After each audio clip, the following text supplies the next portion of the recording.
Sumerian goddess Tiamat has returned to Earth. She says the Annunaki king Marduk tried to kill her. She's returned to take back her world and to destroy the Annunaki. All right, so we're going to be talking about my continued interaction with this new light being that has revealed themselves to me. As always, my suggestion to you in order to expand into these understandings is to question your reality and then change it. ThunderWizard.com is the website that supports this YouTube channel. Please go there to check out all of the higher dimensional energy practices, the personal mentorship, the spiritual counseling, as well as the live Zoom group classes. This, of course, is the YouTube channel at Thunder Wizard. All of my books, which I strongly recommend you read, can be found at michaelwilliamdenny.com. However, now we are going to be talking about the most beautiful and powerful goddess, the primordial mother goddess of all of creation, Tiamat. What she has revealed to me about this world and where it's headed and all kinds of crazy stuff. I have to tell you, if you had told me, 4 or 5 years ago that this would be my life, I wouldn't have believed you. And as always, my latest intention is to stay transparent with all of you and to tell you exactly what I'm seeing and experiencing. I've gotten over my false humility about it because if you're doing these practices and these meditations, you are going to start having this level of fantastical, unbelievable experiences, and I encourage you. So for those of you that are having these kinds of experiences, you're not crazy. The stuff that's happening to me is, more fantastical than anything I've seen in any movie, fantasy book, even mythology. Now I'm starting to read mythology, not as mythology, but as, literal history. And it all depends on our dimensional perception. If we stay in the third dimension, it's too unbelievable. If we go outside and expand beyond into higher dimensions, then this is reality. So I've got some stuff to share with you. I've got a couple of lists here which keep me on track. Why Tiamat has returned, what that means. We're going to be talking about what the Sumerian creation myth is really saying. So let me just start by saying that, when Tiamat came to me, when was it? 2-3 days ago? I didn't know who she was. I'd heard the name, but I honestly didn't know what tradition she was part of. I knew it was a goddess. I thought maybe it was, it was Egyptian. I didn't know. But I didn't have any interest in Sumerian mythology. I had looked into it enough to know that the nonsense that is being spouted, which is, by the way, a deep state psyop, a CIA psyop, started with Zecharia Sitchin. The nonsense that you read about the Anunnaki being alien conquerors of Earth, there is partial truth to that, and it's being twisted in order to promote the fake alien invasion scenario. So for those of you that believe in the Anunnaki as being evil overlords, you are absolutely correct. But you are mistaken if you believe that they are alien invaders. They are not. But it is important to understand that the whole Anunnaki mythology is based on itself, based on a twisted reality, and it is an ancient psyop. And the thing that makes psyops so frightening isn't that they're complete falsehoods, is that they take truth and they twist it, they conflate it, and they insert propaganda designed to control you.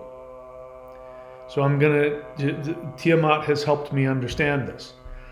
One of the things that I think I just realized as I was putting this together is that, these deities come to me and they give me names. They'll give me ancient names of who they are. And I will have never heard those names, and I'll go and look them up. And then me doing the research to find out will tell me everything I need to know. And so the same is true here. Tiamat came to me and said that she was Tiamat, which of course led me on a task to find out who she was. And of course I have a personal, visceral, spiritual connection with this deity who's communicating with me as I'm sitting here talking to you, both energetically and in other ways. So I know from personal experience that this is a real being. This isn't some made-up mythological creature. This is a real person. And so they know if they give me a name, I'm going to go look it up. And I'm going to go study it and figure out what's going on. So she also called me Tamuzu. I didn't know what that was. But I've come to find out that Tammuz, is a deity in other mythologies in that area, having to do with the husband of Inanna. Now, Tiamat and Inanna are associated with each other, even though they have very different manifestations. Inanna is associated with Venus, but she had a lover named Tammuz who was killed and sent to the underworld, and she resurrected him. So what I get from that is that Tiamat has resurrected me from my third dimensional understanding, or is continuing my resurrection from my third dimensional understanding. Because I'm expanding into higher dimensional identities. I'm not just a third dimensional person walking around. I believe that when we go out and do these higher dimensional, interdimensional meditations, that I am operating from a much larger, more powerful aspect of myself in higher dimensions, because the things that we are accomplishing in these meditations are, they're dimensionally shifting us. And so I can either just continue to try and deny this and drive myself crazy, or I can just accept it as being true. No matter what I do, worst case scenario, if I accept it as being literally true, the worst case scenario is that I will evolve beyond shame-based, third dimensional nonsensical understanding, and at the very least I'll be happier and healthier. That's the worst case scenario. Best case scenario, this turns out to be 100% true, then I am opening myself up and expanding into a potentially completely different manifestation of reality, which is my hope. And it is my desire to create a bridge between this dimension and the next. Again, worst case scenario, I will have experienced deeper spiritual understandings and I will be a happier person. So what have I got to lose?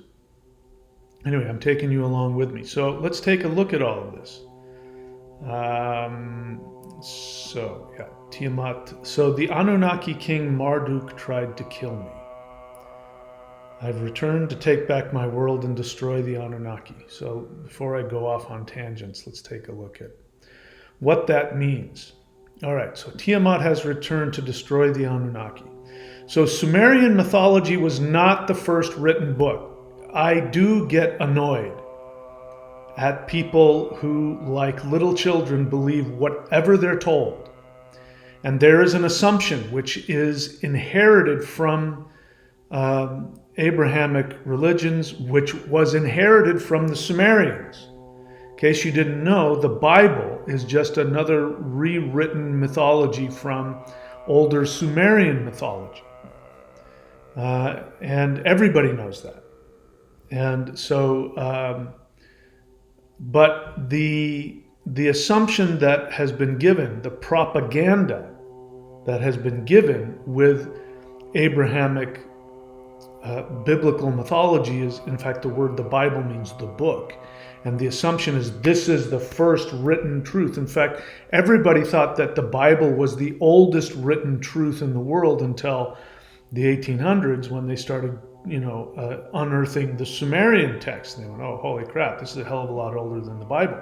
So it destroyed that. But people still have this worship of the oldest book. Now, people have tried to, one person came on to the chat or the comment section and wanted to challenge me to a debate, because I was telling people that the Annunaki are not what you've been told by Zecharia Sitchin and the History Channel. And again, the History Channel. Who do you think is in control of the History Channel? Who do you think owns the History Channel? The elites. And here you are thinking that you're learning some secret stuff that's being broadcast over television. Come on, wake up. This is propaganda. So, somebody wanted to challenge me because I was saying that that Sumerian mythology absolutely did not talk about aliens coming in spaceships with technology to conquer Earth and then, genetically manipulate monkeys to turn them into slaves. That's still not true. That is still a psyop. That's nonsense. But the argument was, this is in the oldest book in the world. Well, the first misunderstanding of that is that Zecharia Sitchin's translation of Sumerian mythology is completely, totally, absolutely, fundamentally mistaken. So even if what you say is true, that the original Sumerian writings are the first book and therefore they're true, well, then you have to throw away Zecharia Sitchin's interpretations, because he mistranslated the vast majority of it. But the second assumption is, because it's the oldest book, it must be true. And I said this a while back. I said, well, so what? Books are written by people. So do you believe everything anybody says? Just because it was written by people a long time ago doesn't magically mean it was the truth. So you got to open up. You got to be smart. You got to be adults. And you got to have critical thinking. So we all want to know what the truth is. And instead of looking within and doing our own research, we want somebody to come along and say, well, this was written down a long time ago, so it must be true.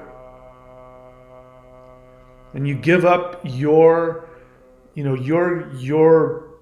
God's given right to experience and learn for yourself. All right, so let's keep going.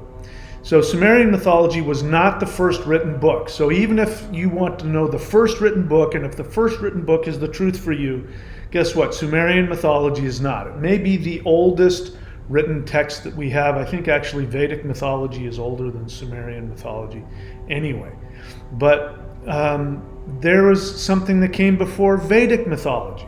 How do I know that? Because it is being shown archaeologically that there has been very advanced civilizations that go back tens of thousands of years before the flood event. And so Sumer was the first civilization that popped up that we know of, that at least according to modern archaeology, that popped up after the flood event.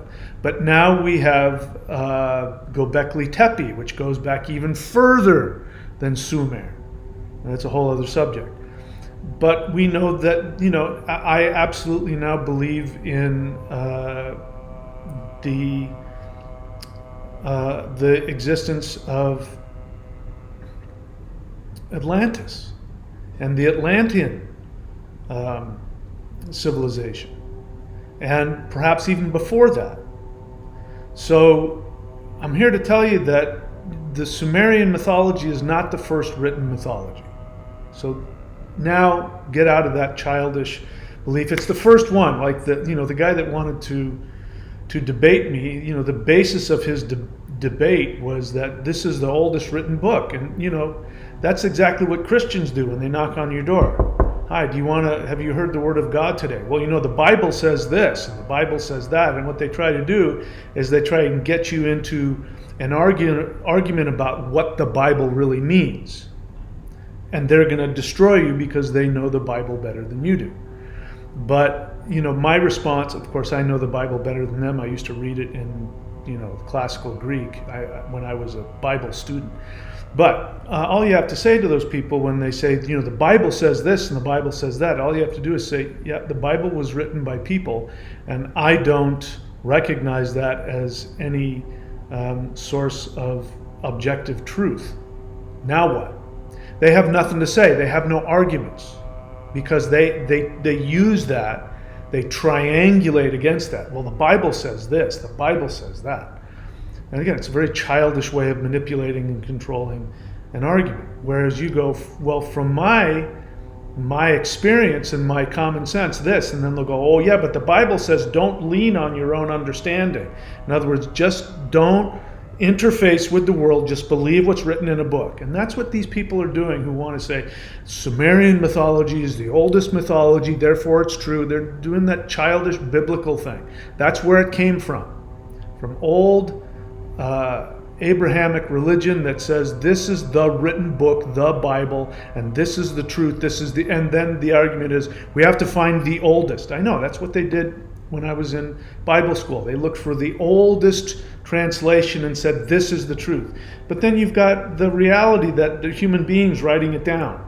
When you ask them that, they say, well, the Spirit of God, talked to the first ones, and then everything else they just wrote. So, at some point you lose all rationality. So who cares? So who cares that the Sumerians wrote down mythology? It doesn't make it true. Grow up. All right, so Sumerian mythology, by the way, was not the first written book. Sumerian mythology was written by the imperial elites. Sumer was an empire. So it's not like Vedic mythology or Norse mythology. Norse mythology goes back to tribal people who lived in direct connection to their natural environment. Their mythology came out of their personal shamanic experience. In fact, the first Roman writings by Tacitus, when they went into what they called Germania, and they talk about it. By the way, now Northern Europe is very cultivated, but 2,000 years ago, what they called Germania, the reason why Romans couldn't conquer Germania is because it was a freaking jungle. It was just forest and swamps and mountains, and they couldn't get an army in there.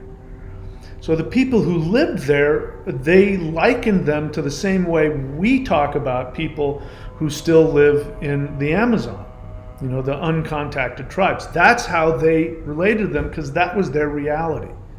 They lived completely connected to nature. And the first thing that Tacitus says is that the Germanic tribes don't worship the gods in temples. They don't worship the gods in idols.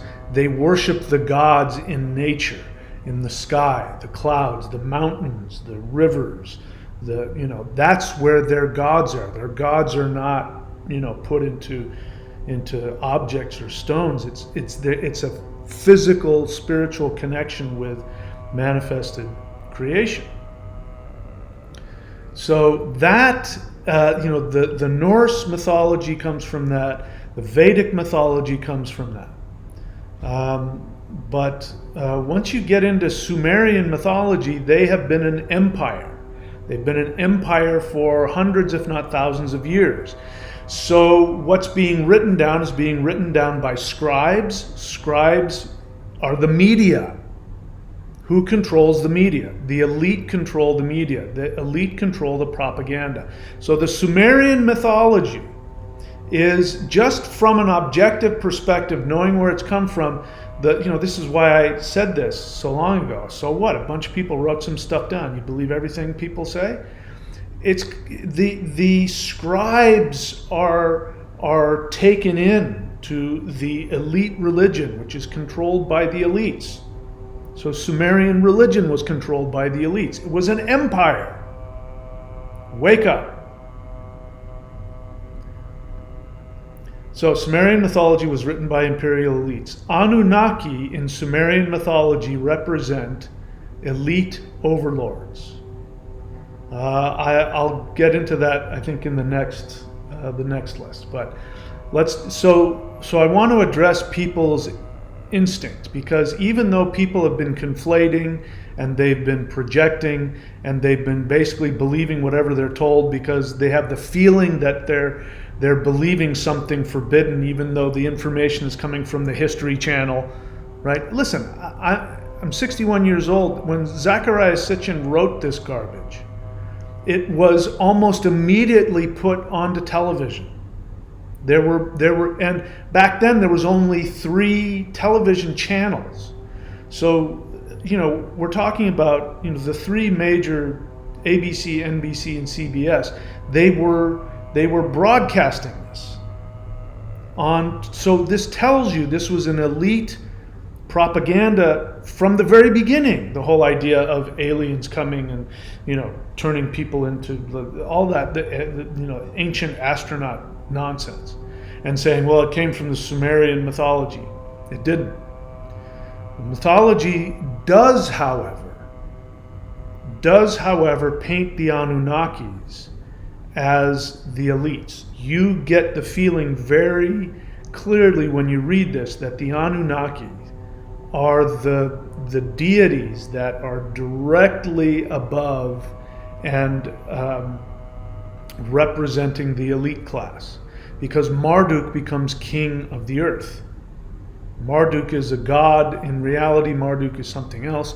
But even then, back then, the Sumerians were taking the god Marduk and turning him into a human king. And you're correct about, when people are talking about the idea that ancient aliens came and took human beings and gene spliced them with aliens to create this slave race. Well, that is in there. It doesn't say that, but that is in there.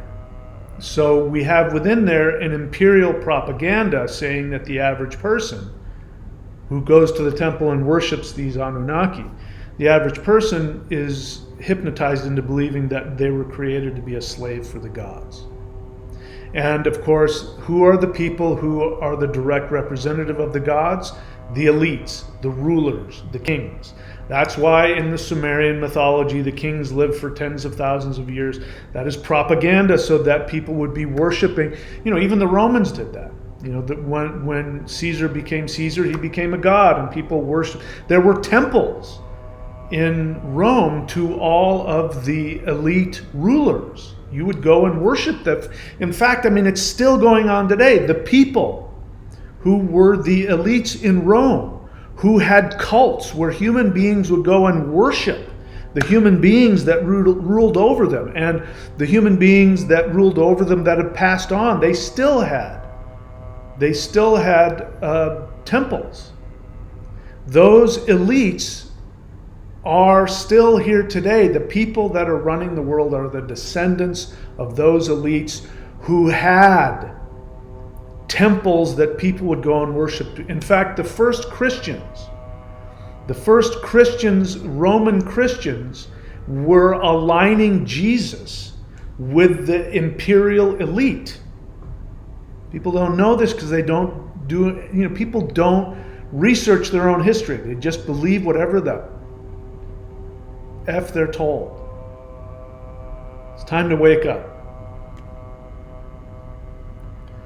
All right, so Sumerian mythology was written by imperial elites. Anunnaki in Sumerian mythology represent elite overlords. Modern mythology of Anunnaki conquerors is almost accurate. I already discussed that. Sumerian creation account similar to other mythologies. So we'll get into this, but the death of Tiamat in the Sumerian mythology probably echoes back to an original Mesopotamian original mythology. And this is found in Norse mythology, in Greek, and even Vedic mythology, where you have a primordial deity, creation deity that is beyond manifestation. So they're represented as the emptiness, the void, the ocean. These kinds of things. And then what ends up happening is there's a hero god who is usually the grandchild. So there's the deities of unmanifested void, and then they have children, and those children then give birth to the actual gods, like the gods of lightning and thunder and all of that. So the gods that we worship are usually the grandchildren of the original deity, which is usually a male-female mother-father deity. And in the Norse tradition, it comes out as the giants. So the first giant is Ymir, and Ymir is both masculine and feminine, and his feet merge and mate. The masculine and feminine come together and mate, and then create the first god, Bur, which is equivalent to the Vedic Brahma, the creator. And then Brahma creates the gods. And then among those grandchildren, Odin, Vili, and Ve, which represent the three centers of the human being, Odin, Vili, and Ve do battle with Ymir, kill him, and then take his body and use his body to create the manifested universe. And I've talked about this years ago. I probably talked about it in my books. What this represents is that the human being, in order to perceive the third dimensional reality that we live in, has to then take the emptiness of pure consciousness, pure creation, and delineate it. They tear it to pieces. So this is the intellect. What most people in modern Western society call the mind is really, they're talking about the intellect. The mind is something else. The mind is beyond the third dimension. But the intellect is a 100% third dimensional creation of our third dimensional brain. And the intellect is a Latin word, and it means to pick apart from among. Literally means to tear things to pieces so that you can perceive it. That's what the word to read in Latin is leggere, which comes from intellegere, which means to pick apart from among. So you're looking at these symbols that by themselves don't have any meaning, but you look at them, your brain takes them in and then picks it apart and analyzes it and creates words, because originally Roman writing didn't have spaces, any punctuation, so it was just a bunch of letters. So when you looked at it, you had to know the language well enough so that your brain would pick out the words. You would intellegere, you would pick apart from among to then create something that you could perceive and translate and understand. And that is what our intellect, a part of our brain, does to this reality. So in order to experience this reality, we have to tear it apart, slice it into pieces, and then destroy it and then recreate it. That's what these myths are talking about. They're telling three-dimensional people something that they experience. Now, there's a truth behind this. The idea that the grandchildren gods kill the original gods, there's some truth to that, in that in order to be a third-dimensional person, we have to isolate ourselves from that immensity. Otherwise, we wouldn't be able to function here. So we have to block ourselves off from it. So in essence, it's dead to us. But the interesting part is that we're walking around in the shell of their body. Ymir's bones became the mountains, his blood became the sea. Same kind of thing with Tiamat. Her body was torn apart by Marduk, the god of intellect. And her body was torn apart so that then the world would be created. But all that is describing is what happens when you go into lower dimensional states. As the further down you go, the more you have to block yourself off from the immensity of the unknown. And you have the experience that you've killed it, which is what you have to do. This is why, as we're getting hit with this higher dimensional energy, our first response is anxiety and to feel like we're dying. This is why the elites hate you and why they're trying to kill you off. Because you represent the creation. And of course, they're projecting their own fear and self-hatred. But the more there is of human beings who have independent thought, the more power there is that's connecting to the unknown, and that's frightening. So that's why in the Sumerian mythology, the god Marduk, who is the king of earth, who represents the elites, he takes the blood of a secondary, a second generation god who actually was given authority to rule by Tiamat, kills him, takes his blood and uses his blood to create a slave race of humans. But that was not the original mythology. That is what the elites in Sumer and in Babylon and in all of the other Sumerian, Akkadian cities, that's what they did. They took the truth, they twisted it and infused it with lies and their own projections. Because what they want is to have a base slave race, the average person, that they can use to do all of their work and make them rich. So the Sumerian mythology is an older version of modern propaganda. That's it. But it's based in some truth. Just been twisted to serve a different function. All right, let's see, where are we?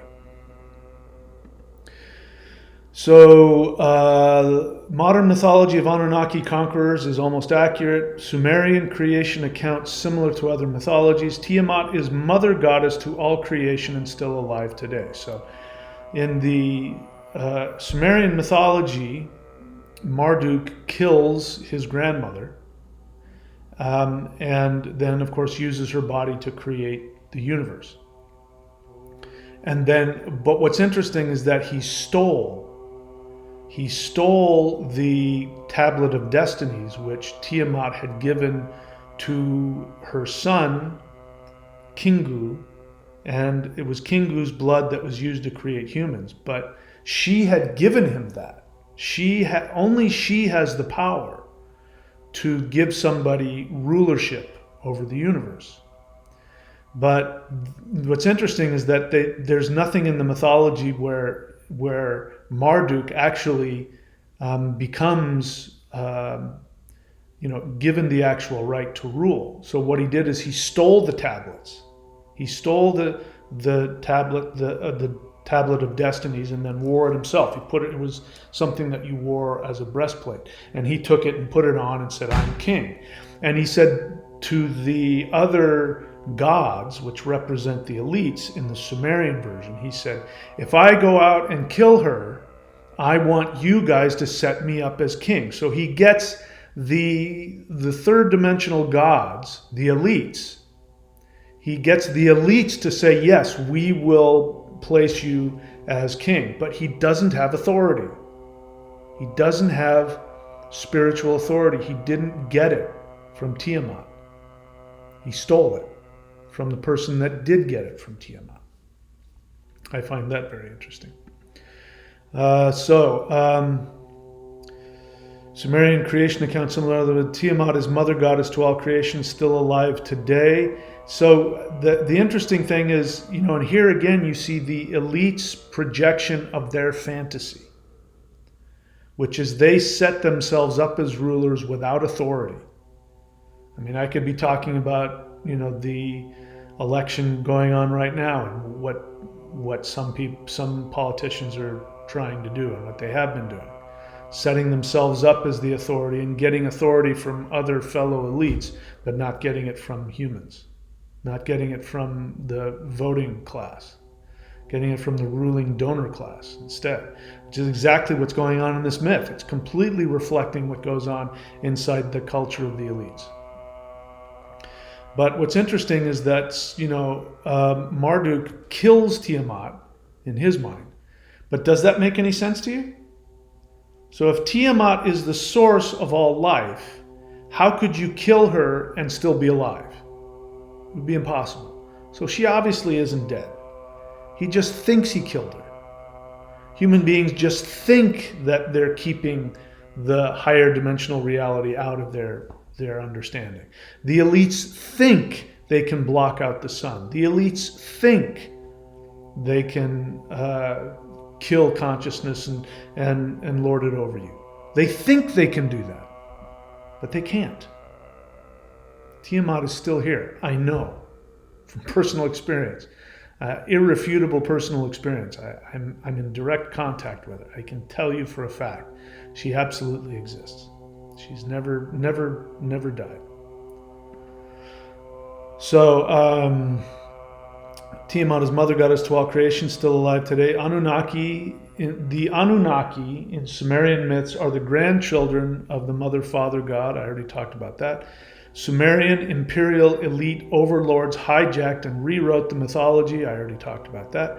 Humans created for slavery is the projection of the elites. It's not the truth. I am certain that was not the original mythology from which the Sumerian mythology built itself upon. I'm quite certain of that. In fact, I know that the opposite is true. That in fact human beings are the direct expression of divinity. And we have the ability within us to evolve and expand into deities. But it's our choice. You can choose what frequency you want. If you believe, if you want to buy into feeling like a victim, you're going to be a victim. If you want to buy into being afraid, you're going to be afraid. You're going to be limited. You're going to be this tiny creation. If you want to believe that higher dimensional false beings of light can trap you into reincarnation, then that's exactly what you will create for yourself. Because you're God. And the creation that we live in doesn't know. It looks at you and it sees God walking around in an avatar. And if you say that you're a victim, if you say that you're going to be reincarnated and thrown into hell, the creation that you made goes, well, God just said that's what she wants to experience. So, all right, we'll do that. So everything is your own creation. And the moment that you wake up to that, you expand into a higher understanding of yourself.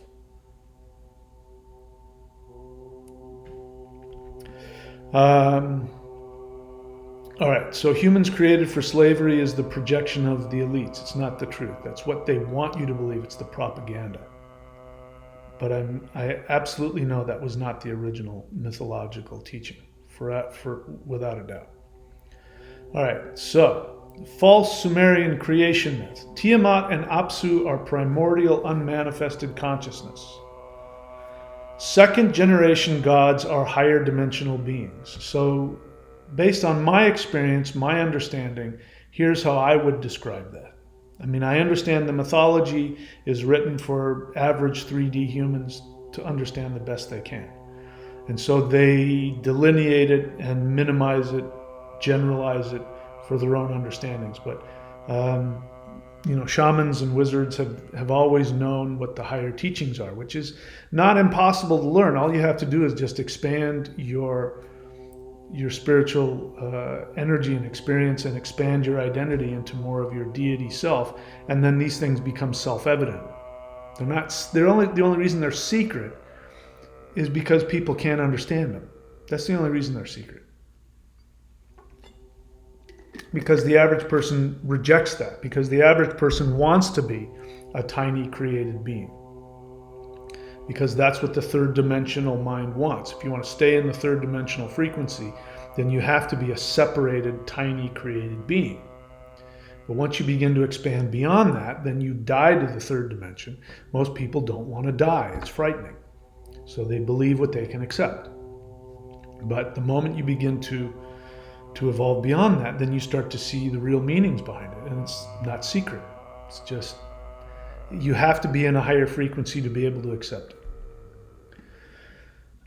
So the second generation gods are higher dimensional beings. So this has been my direct experience. My direct experience is that from the beginning, what we perceive as extraterrestrials, they could be physical beings from other planets, but they live in higher dimensions. So when you connect with them, the energy is really intense. They seem like gods to us, and of course they are. They're gods just like all of us are gods. But they're more in touch with their divine nature, so they can do things because they live in higher dimensions.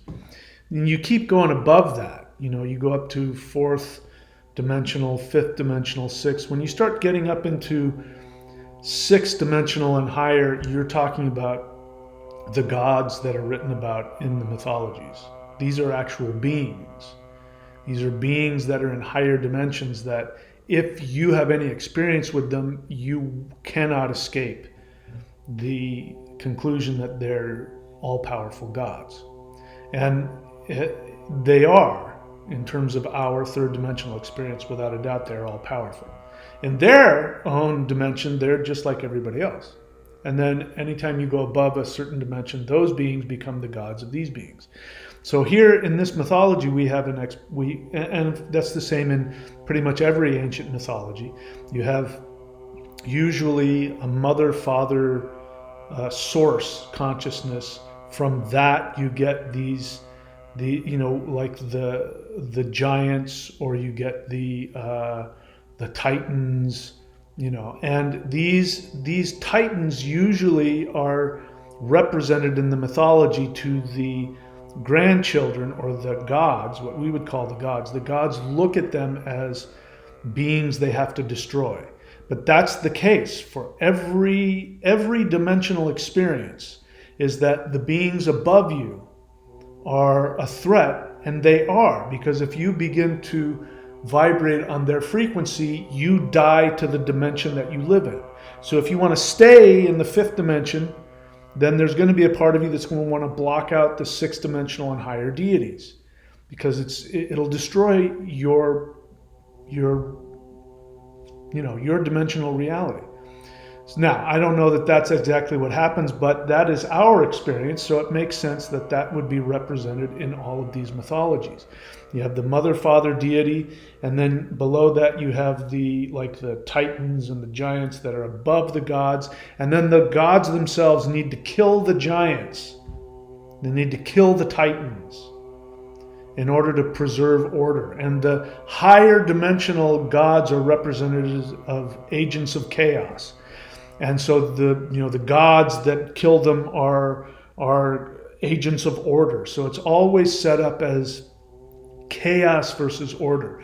That is the truth in the Vedic mythology, where you have the asuras versus the Devis.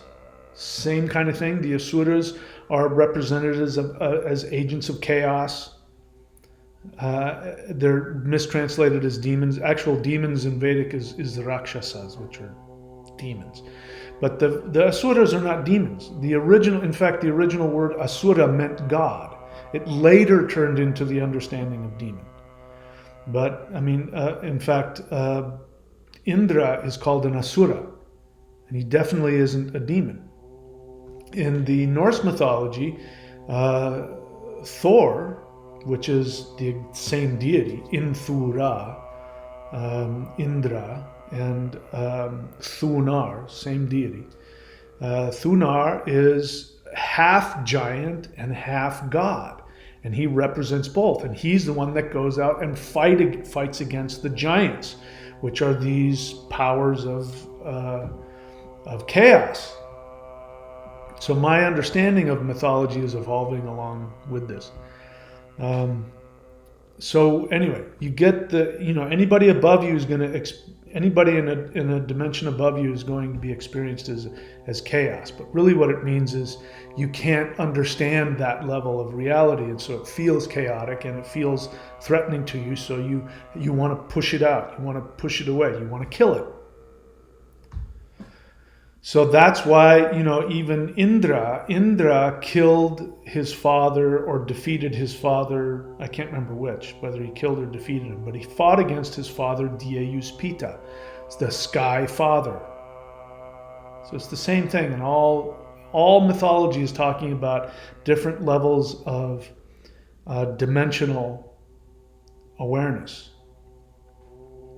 So Marduk represents that, and he goes out and he has to kill Tiamat in order to achieve order in the universe. And in order to be king of the universe, he has to steal. Of course, they never mention that in the mythology. Never in the mythology is it mentioned that he stole it. It wasn't given to him, he stole it. The tablets of destiny. What it's talked about is that the other elites back him up, and so therefore he's legitimate. And they praise Marduk as the king of the world and the king of Babylon and all of that. It's all very interesting. It's all the elites. This is just telling you how the elites think. And they're taking older mythology and they're bastardizing it and twisting it and conflating it and putting in propaganda. It's all about propaganda. It's all about imperial propaganda, all of it. All right, so Annunaki and Sumerian myths are grandchildren of Mother, Father, God. Sumerian imperial elite overlords hijacked and rewrote mythology. Humans created for slavery is the projection of the elites, not the truth. Now, why do you think in the modern Sitchin psyop-based mythology of the Anunnaki, why do you think that they focus so much on the alien invaders coming and hybridizing humans to create slaves? Now, your first response is to get angry at that and to want to fight against them. But you don't realize that what you've done is you've completely bought into it. It's propaganda, it's made up, it's bullshit, it's a lie.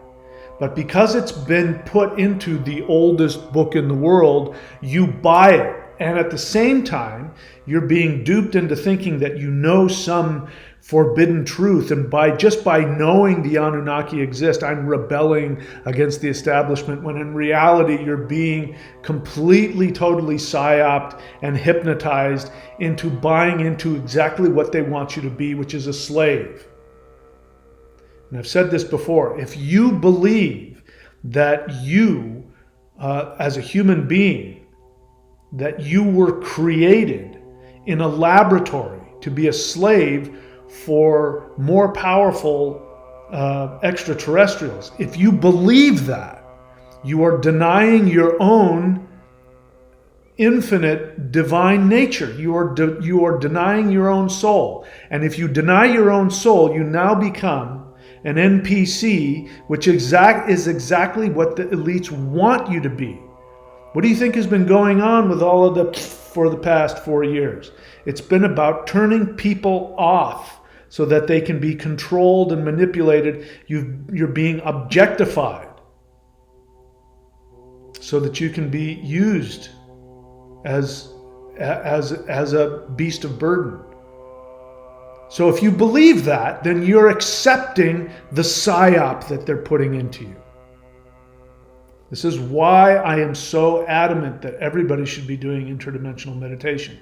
Because the moment you start interacting with higher dimensional beings, the first thing they're going to tell you, the first feeling you're going to get is that you are divine and you are far more than this third dimensional physical creature.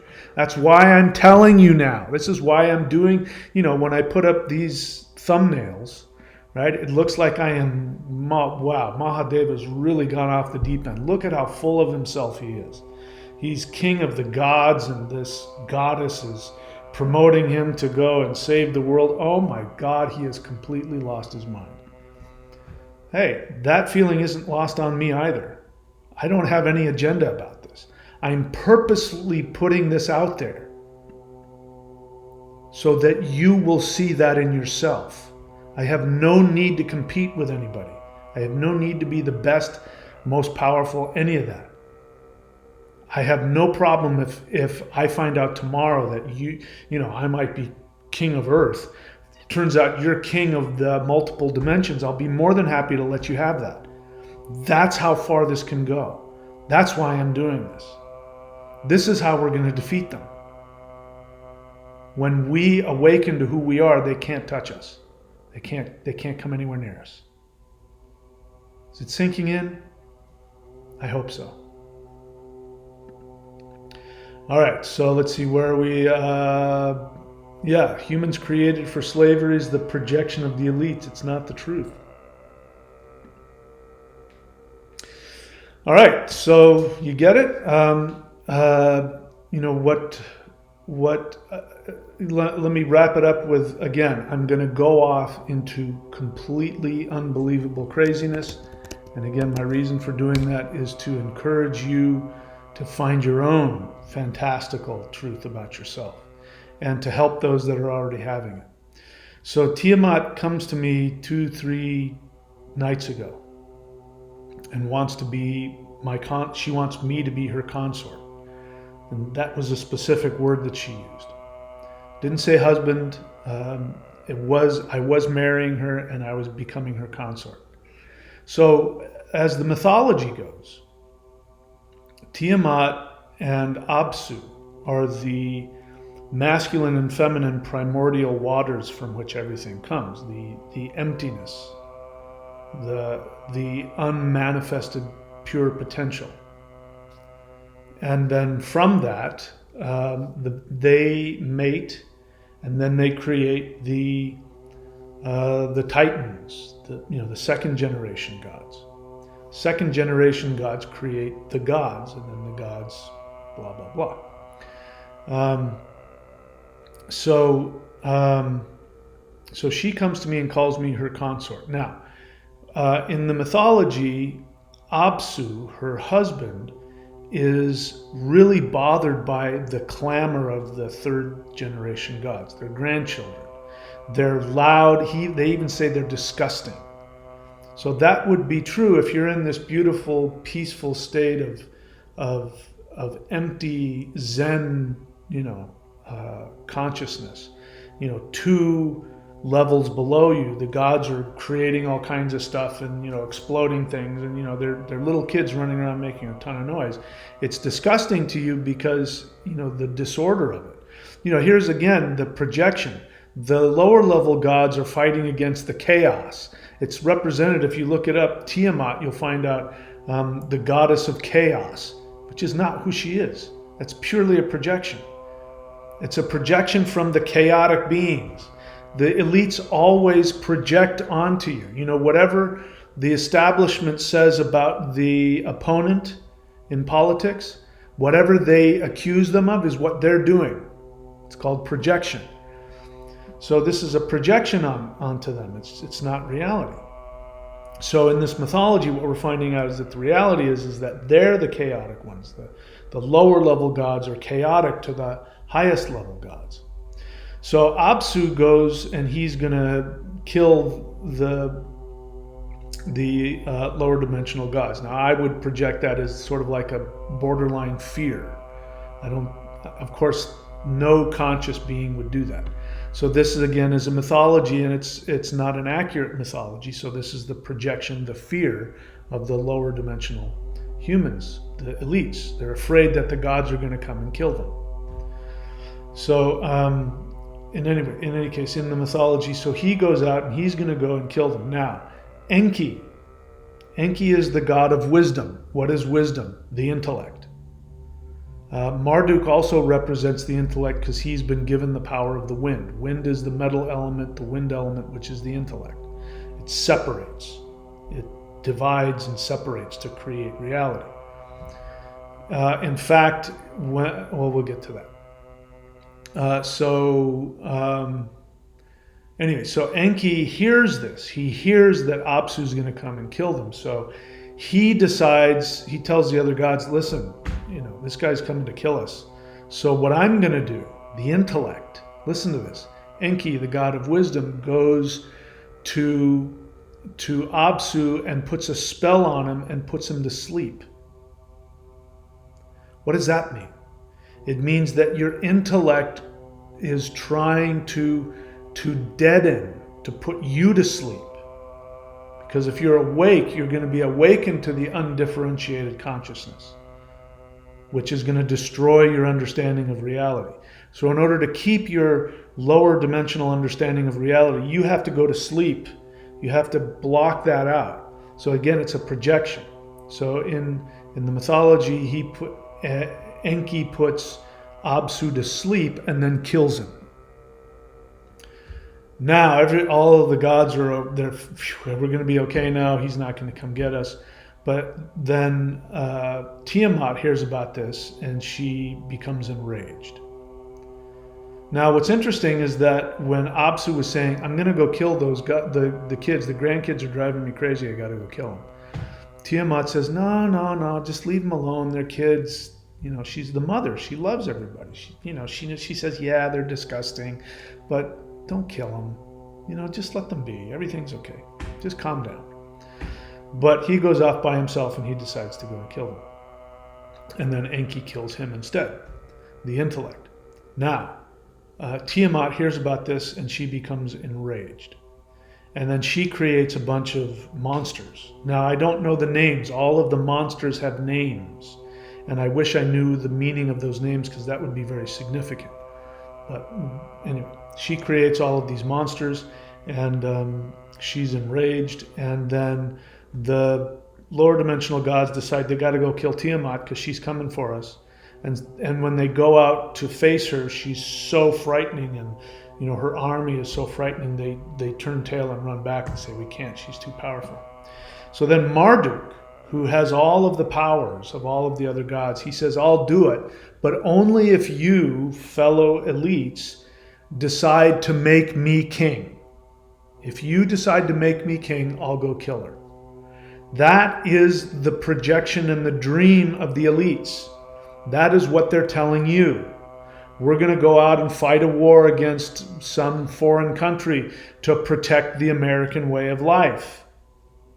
You elect me and I will protect you from China and Russia.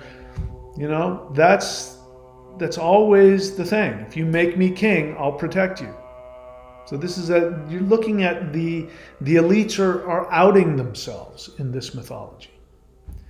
So Marduk, given all the powers, given the authorities, he's given all the military, he's given all the powers of all the other gods. He then goes out and he sees that he can't kill her. She's too powerful and her army is too powerful. So in the mythology, what he does is he goads her to come out and fight him on his own. Even then, he still can't kill her. So what he does when she comes out, and she comes out to kill him, he throws out a net, a magical net. What is that? It's the matrix. It is the matrix of the third dimension that destroys our perception of the unmanifested potential. So he creates a matrix and he throws it out there. This slows her down. Doesn't stop her, but it slows her down.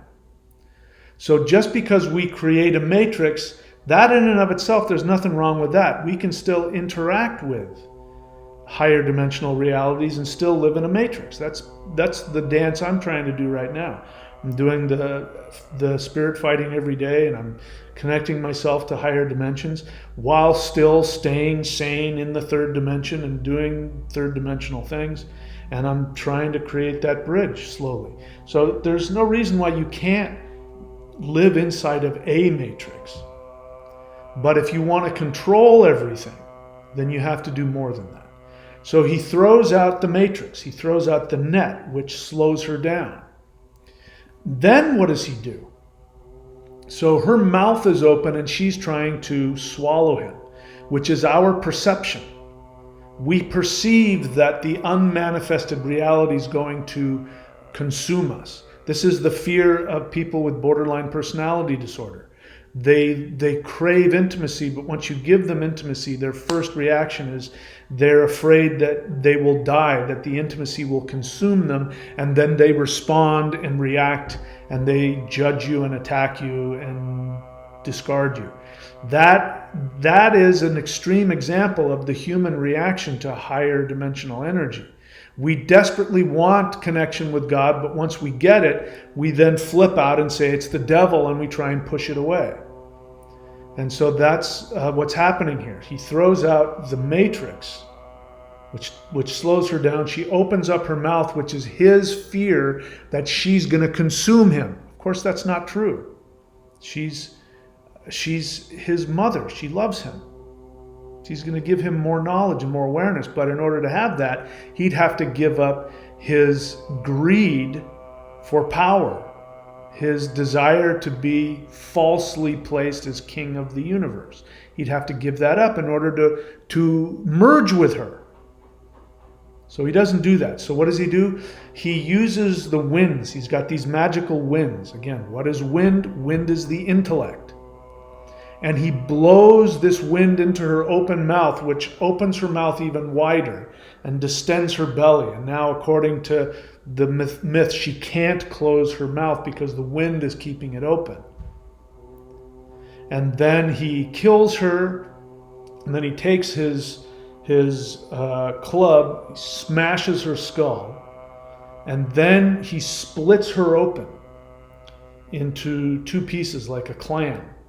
And then uses it, just like in the Norse mythology, uses part of her to create the sky, and another part of her to create the earth, and then the other parts of her to create the stars and the rivers and all of that. It's almost identical to Odin Ve, which is, again, the third dimensional reality, taking the unmanifested consciousness and then using the intellect to slice things into pieces so that you can then manifest a reality that you can experience.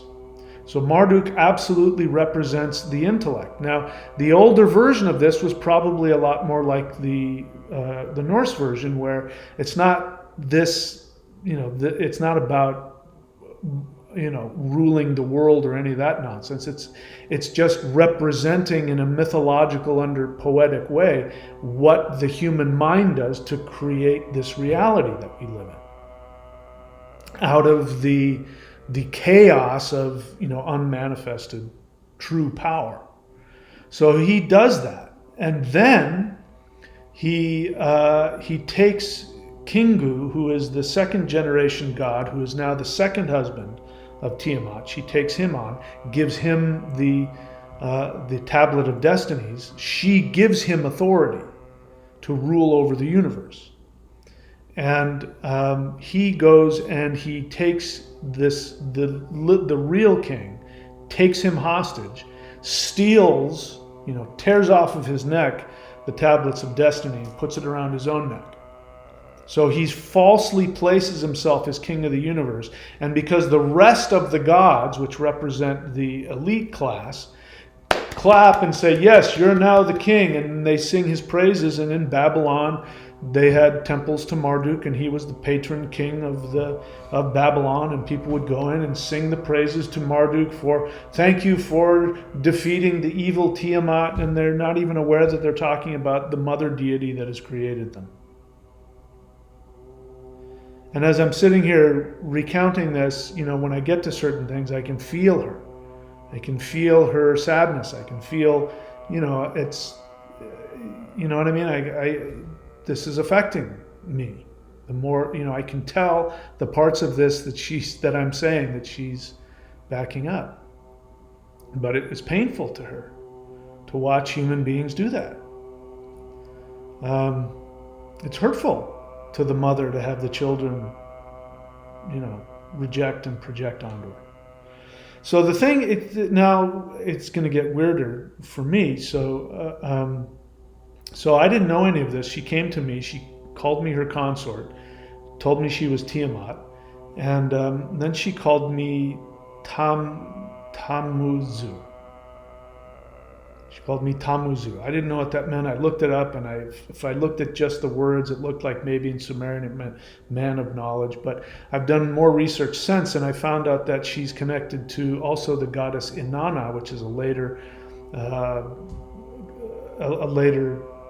goddess associated with Venus, and her husband is Tammuz, and he's killed and she resurrects him. So if I put together what she's saying, she's my consort. There was a whole, I don't remember it, to be honest, because I didn't quite understand what was happening, but there was whole, she said, I want to give you the crown. And you know, again, I don't do this, I'm not bragging. It's embarrassing for me to say that I had a fantasy or an experience to this level, but she said, I'm going to crown you, you know, the Lord of the universe, and I'm giving you authority over blah, blah, blah. And she did this thing. She said, I want to put a crown on your head. And, you know, so I let all that happen, and I felt this energy on my crown chakra and all of that. And then she called me Tamuzu, and, you know, so I don't know what any of this stuff means. I think I'm just having this weird fantasy. But then when I go and I do research and I found out there's no way I could have made that up. There's no way that it could just be a coincidence. And you start to realize, and of course I'm continuing to feel her all the time. I mean, when we did the meditation last night, I felt her presence. She, you know, my meridian system was really going out of whack because the energy was too much. I'm not feeling any of that. Her power has come in and you know, protected me and energized me. So, you know, and she's been talking to me energetically and communicating to me for, you know, ever since then. And so that's why, you know, I'm putting all these pictures of, you know, me and my new squeeze here. But again, I'm not saying this to brag. I'm doing it to be transparent, number one. I'm doing it to choose to say yes to higher dimensional manifestation and evolution. And thirdly, I'm doing it so that you won't feel crazy when it starts happening for you. And again, that's one of the reasons why we have in you know, the Thunder Wizard website, we have the live Zoom group classes, as you can see there. We have that there so that people can come and share their experiences so they won't feel crazy. Now, I know this is a tough time. I know that the energy is getting crazy. I already know because I'm watching a lot of people respond and pull back. You know, they're responding from their unconscious resistance, and I get that. So, you know, do whatever I'm not trying to tell anybody what to do or how to do things. Just know that if you're feeling anxious, you're feeling resistant, if the things that I'm saying are sounding completely just like Mahadeva has lost it, he's lost his mind, I understand. And I encourage you to have your own experiences and say yes to them. And I'm more than happy to, I would love to hear other people be far more powerful than me. So, you know, to be given crowns and tablets of destinies and rulership, I'm perfectly happy to hear, you know, how you have done that. And all of that is that it's representing expanding into higher dimensions, because it's not that big of a deal in higher dimensions. You know, I mean, I get flipped out at the thought of being king of Earth. Forget about being, you know, supreme ruler of the universe, which, by the way, who Kingu was, her second husband, you know, her first consort. I get flipped out about that until I expand to the understanding that there's an infinite number of galaxies, and in those galaxies, there's, you know, millions, if not billions, of planets with civilizations on them. And I already know that there are councils out there. I already know that there are ruling deities of constellations and planets. And so me being, if it turns out to be true, me being king of one planet in an infinite universe is not that big of a deal. Somebody's got to do it. It's just not a big deal. there's just, and so, but if we stay tiny, it's huge. But if we expand out beyond Earth and we go into the whole Milky Way galaxy, and then we go out into that there are many other galaxies, and then that's only one dimension and only one universe within one dimension. And then then it's, oh my God, there's so many. Yeah. So of course, I think every single human being on Earth is a king, a ruler of something, because you don't get here on Earth unless you're already super powerful. So it really excites me, the idea of allowing other people and encouraging you to expand into that. So anyway, we'll leave it at that. But again, I'm really enjoying my connection with the goddess of creation. She's incredibly sweet and loving and kind and nurturing and gentle, yet powerful and amazing. And I'm really enjoying it, and I'm really happy to do whatever I can to help her. And of course, all she wants to do is help us, because we're her children. She's created us. All right, so that's it for me, my friends. I wish you all the best. As always, please, if you want to support the channel, thunderwizard.com is where you go to support the channel. If you subscribe at thethunderwizard.com at whatever level, subscriptions are best, because the recurring payments allow me to, stay off of living in a box on the street, and I'm able to keep doing this.